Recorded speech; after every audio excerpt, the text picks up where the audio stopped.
you will need to use students' test scores from the previous school year. You can find this data by accessing Performance Matters. If you use the pgcps.org website, you can find the staff portal, which houses most of your teacher platforms, including Performance Matters. Clicking on the More Options will bring you to a drop down menu, and there you will find Staff Portal. The Applications drop down menu will house the Performance Matters login, which you would need to hover over and click on the words login to reach Performance Matters. If this is the first time you are logging in, you will be prompted to enter your username and password just as you would for any PGCPS platforms. If you have already logged in, Performance Matters will open up to its homepage. Here on the homepage, you will see all of the students in your roster. To access the students' information from the previous school years, you would go to the upper left-hand corner and click on Reports.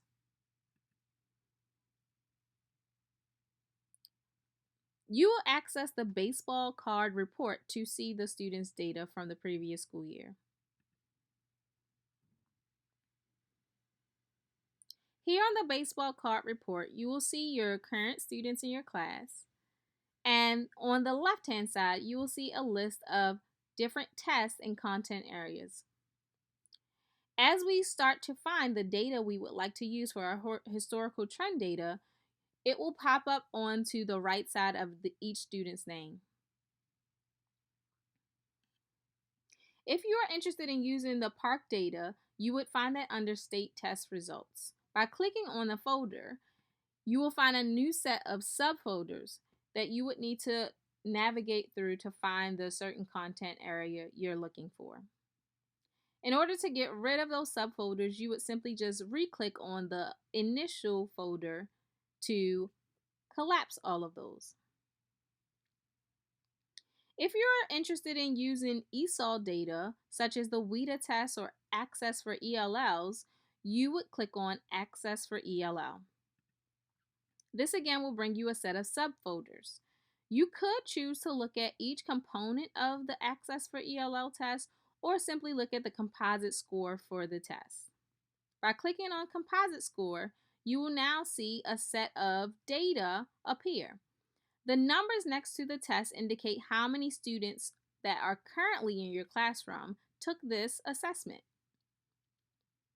Since we are in the year 2017-2018 school year, we would be selecting from the test from the previous year, which would be 16-17.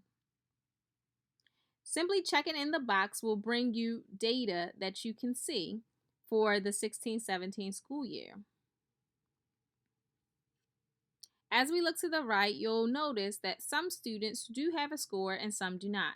Since this is an ESOL test, some students will not have this score since they probably are not enrolled in ESOL. In the case that a student is in ESOL or is in any other content area and a score does not appear, the student may not have been in the country, they may not have been in the school system, or some other reason made them not have a score. This does not make a student ineligible for being in your SLO. You can still choose this student, but they may have some blanks in their historical trend data. If we want to get rid of the data that we just pulled up, we could use the X that is at the top of the column, or we could simply uncheck the test. This would now collapse the data, and we want to again collapse all of these folders. If you are interested in using MapR data, you could find it under the NWEA folder. For grades 2 through 5, our map data will be found under the Map Reading Primary Grades MD 2011. Clicking on this folder will bring you a few different options. Be sure to find the RIT score for you to look at the data. The test date will just bring you to the actual date it was administered. So if we want to look at the pre-test data, we would need to find what tests the students took in the fall of 16-17.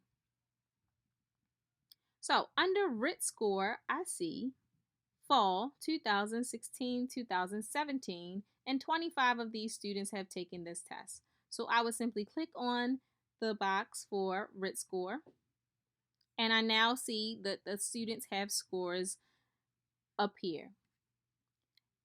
Since I am comparing this data to their end of year assessment, I would then find the spring 2016-2017 RIT score. Now you are able to see side by side how the students performed at the beginning of the school year in the fall and at the end of the school year in the spring. This historical trend data will help you when you're trying to assess how much growth a student is expected to reach this year on your SLOs. So we're going to collapse those, and now we're going to look and see how we could access our K-2 data. So K-2 data would encompass your DRA data. So let's click on the folder and find the data for 2016-2017. Here you will see the folders for January, May, and October. Again, since we are comparing pre and post data, we would like to click on October first for the pre. And depending on what category you would like to use as your historical trend data, you would click on the appropriate category. Say if we wanted to use comprehension level. And then we would repeat that same category now for the end of year test that is taken in May.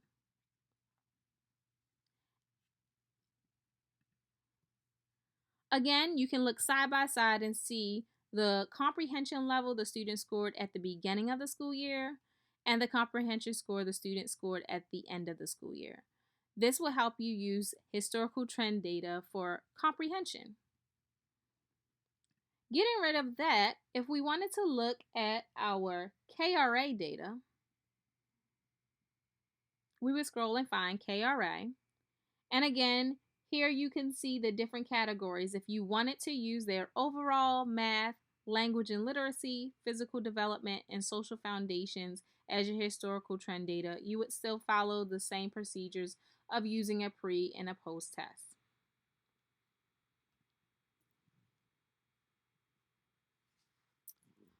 Most teachers will be accessing the test results from 2016-2017 folder. These folders will include your ESOL writing test, the math test, music test, and the physical education test. Depending on the grade level, you would need to scroll through and find the specific content area that you're looking for. Since Performance Matters houses tests for grades K through 12, you will need to use the advantage of looking at the alphabetical order of the test names to scroll and find the test you were looking for. If we are looking for math, we would simply scroll down and find math. As you notice, there are many tests, but we should be looking for a number other than 0 next to a name of a test, or you can simply scroll down until you find the name of the test. So here I can see that 25 students from my class took the SLO Post Math 2 for grade 2 test in 2016-2017. But I want to pull up the pre-test first. So here I see 24 of them took that. And now I want to pull up the post. It really doesn't matter. It's just a preference of how you would like to view your information. So now I see in the first column, we have the pre-test data, the students performed in the beginning of the year of second grade, and the post-test data of how the students performed at the end of second grade.